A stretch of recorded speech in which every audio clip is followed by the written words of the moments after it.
Assalamualaikum warahmatullahi wabarakatuh. Ya, kembali lagi bertemu dengan Ibu, mata pelajaran BTQ dengan Ibu Heni. Ya, apa kabar kalian semua? Ya, Ibu harap kalian baik-baik semuanya ya. Pertemuan sebelumnya kita membahas tentang hukum tajwid, nun mati dan tanwin, yaitu ijhar. Kalian tentu masih ingat ya, apa yang dimaksud dengan ijhar, ada berapa huruf ijhar, bagaimana terjadinya ijhar, atau sebab-sebabnya ijhar, pasti kalian sudah ingat. Ya, tugasnya pun sudah Ibu berikan dan kalian sudah mengerjakannya ya. Terima kasih yang sudah mengerjakan tugas dari Ibu. Sebelum kita masuk ke materi selanjutnya, biasa ya, kalian harus absen dulu di e-learning Ibu. Di forum absen, kalian jangan lupa tulis juga di situ surat tadarus kalian yang sudah kalian baca di rumah masing-masing. Surat apa, ayat berapa, jangan sampai lupa ya. Terus nanti di buku yang kalian sudah bikin tabel, kalian harus tanda tangan orang tuanya biar membuktikan kalau kalian itu sudah tadarus. Oke. Ya, sekarang kita masuk materi selanjutnya yang kedua. Ya. Kemarin sudah Ibu bahas tentang hukum nun mati dan tanwin. Hukum nun mati dan tanwin itu terbagi menjadi 4 ya. Pertama ijhar yang kemarin Ibu sudah jelaskan, yang kedua idgham, yang ketiga iqlab, yang keempat ikhfa. Nah, masing-masing hukum tajwid itu mempunyai huruf yang berbeda-beda. Yang huruf hijaiyah 28 dibagi 4 hukum tajwid. Ya, kemarin udah Ibu bahas tentang ijhar ya. Ijhar itu artinya jelas ya. Apabila ada nun tanwin, nun mati atau tanwin bertemu dengan huruf ijhar yang 6 itu, maka dibacanya harus jelas. Kalian ingatin hurufnya amjaha, ainha, goin, ho. Makanya harus dibaca dengan jelas ya. Yang kedua, sekarang kita bahas tentang hukum idgham. Idgham ya. Idgham menurut bahasa ya, artinya memasukkan atau melebur. Apa yang dimasukkan atau dilebur? Yaitu memasukkan ya, menurut istilahnya, memasukkan suara nun mati atau tanwin ke dalam suara huruf idgham. Nah, nun mati atau tanwinnya suaranya tidak terdengar, tapi langsung masuk ke dalam suara huruf idgham ya. Ya, sehingga huruf 2 itu menjadi satu huruf ya. Dibacanya itu seperti ditasdidkan atau dimasukkan ke dalam huruf idgham. Nah, huruf idghamnya ada 6. Ya, mim, nun, waw, lam, ro. Ingat ini ya. Ya, mim, nun, waw, lam, ro ya. Nah, cara membaca idgham itu terbagi dua bagian ya. Idgham itu terbagi dua. Yang pertama idgham bigunah ya, hurufnya ada 4. Yang kedua idgham bila gunah, hurufnya ada 2. Apa yang membedakan? Ya, idgham itu artinya memasukkan ya, memasukkan suara huruf nun mati atau tanwin. Bi gunah, bi artinya dengan, gunah ditahan. Artinya dimasukkan suara idghamnya itu dengan ditahan suaranya. Ditahan 2 harokat. Nah, hurufnya ada 4 ya, yang ini. Ya, mim, nun, waw. Nah, apabila ada nun mati atau tanwin bertemu huruf yang 4 ini, maka dibacanya harus ditahan 2 harokat dan dimasukkan suara huruf nun mati dan tanwinnya. Yang kedua itu idgham bila gunah ya, hurufnya ada 2 yaitu lam dan ro ya. Bi dengan la tidak, gunah ditahan, tidak ditahan, artinya bacanya harus sigrah, harus cepat, tapi tetap harus dilebur dulu suaranya ya. Nah, yang ini idgham biguna ini ya.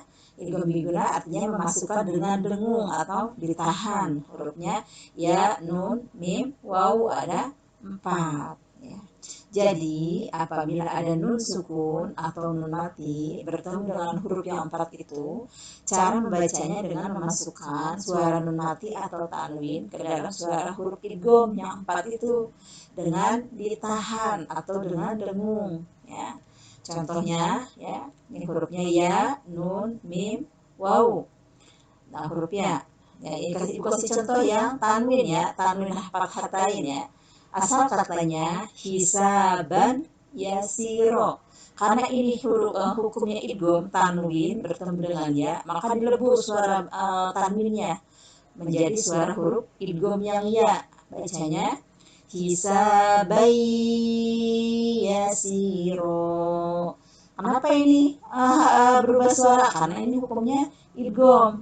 Sebabnya apa? Ada tanwin bertemu dengan huruf ya. Karena ini hukumnya idgham bigunah, artinya melebur suara tanwin dengan ditahan, ya. Dengan ditahan 2 harokat. Nggak boleh dibacanya hisaban, nggak boleh baca hisaban, tapi hisabai yasiro. Yang ini tanwin bertemu dengan ya.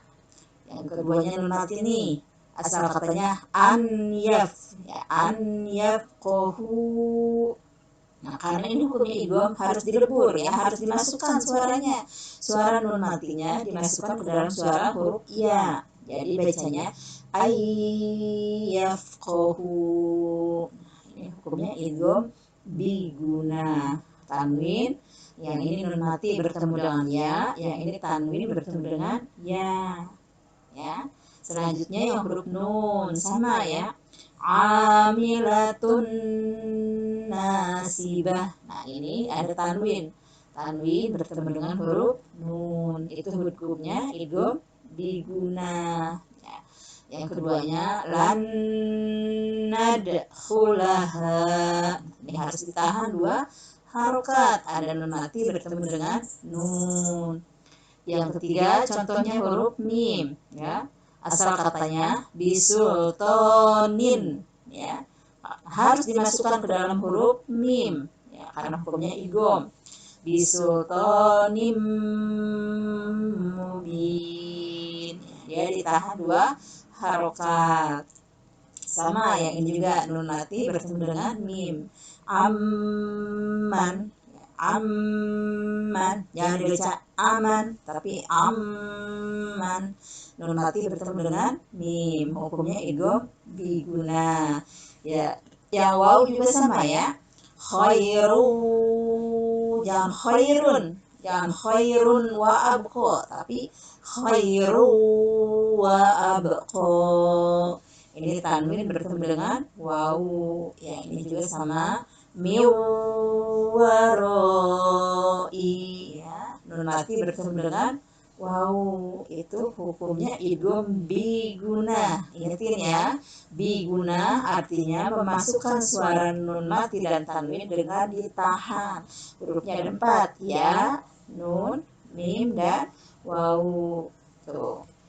Nah, yang kedua idgham bila guna, ya. Idgham bila guna artinya memasukkan tidak dengan dengung, tidak ditahan, ya. Lawan katanya ditahan harus cepat, ya, harus sigrah. Nah, ini artinya apabila ada nun mati atau tanwin bertemu dengan huruf idgham bila guna, ada 2 hurufnya ya, lam dan ro. Apabila ada nun mati dan tanwin bertemu dengan huruf idgham bila guna, membacanya dengan memasukkan suara nun mati atau tanwin ke dalam suara huruf idgham, tidak dengan dengung, artinya dengan cepat dibacanya, ya. Nih contohnya yang ro, ya. Asal katanya tawaban, kalian harus bacanya tawabar rohima, tapi tidak boleh ditahan, tidak boleh dengan dengung, tidak boleh dibaca tawabar, tidak boleh, ya, harus dengan sigrah, harus cepat, ya. Tapi tetap suaranya tanwinnya dimasukkan ke dalam suara huruf ro-nya, huruf idgham bila guna. Jadi cara membacanya tawabar rohima, seperti itu. Ini contoh yang tanwin. Ya, ini contoh yang nun mati, ya. Asal katanya min roh, ya, min roh, dibacanya mirroh mati, ya. Ini nun mati bertemu dengan roh, itu hukumnya idgham bila guna. Yang lam juga sama, tidak boleh ditahan. Apabila ada nun mati atau tanwin bertemu 2 huruf ini, membacanya tidak boleh ditahan, harus sigrah.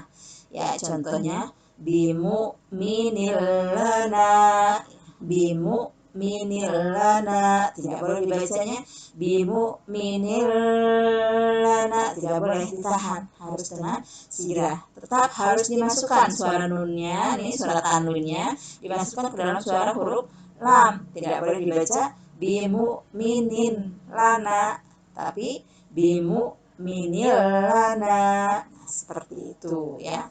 Sama yang nun mati juga, yubayyillana ya, nun mati bertemu dengan lam, yubayyillana, itu idgham bila guna. Harus kalian hafalkan hurufnya ya, antara yang idgham biguna dengan idgham bila guna ya. Nah, catatan ya, ketentuan bacaan idgham biguna tidak berlaku apabila nun mati berada dalam satu kata ya. Hukum bacaannya wajib dibaca izhar atau bunyi nun matinya dibaca jelas ya, seperti ini. Ini karena ini satu kata, tidak boleh dibaca kiwa, tapi tetap dibaca kinwanun ya, kinwanun, tetap dibaca seperti satu kata ya, seperti izhar, bacanya harus jelas, tidak boleh dimasukkan karena ini satu kata ya. Qinwanun, sinwanun, dunya ya, dunya, bukan dibaca dunya tapi dunya karena ini satu kata dunya. Seperti ini juga bunyanun ya, nggak boleh dibaca buyanun tapi tetap dibaca bunyanun karena artinya berbeda. Artinya bunyan itu bangunan, dunia itu dunia, jadi satu kata tidak boleh dimasukkan.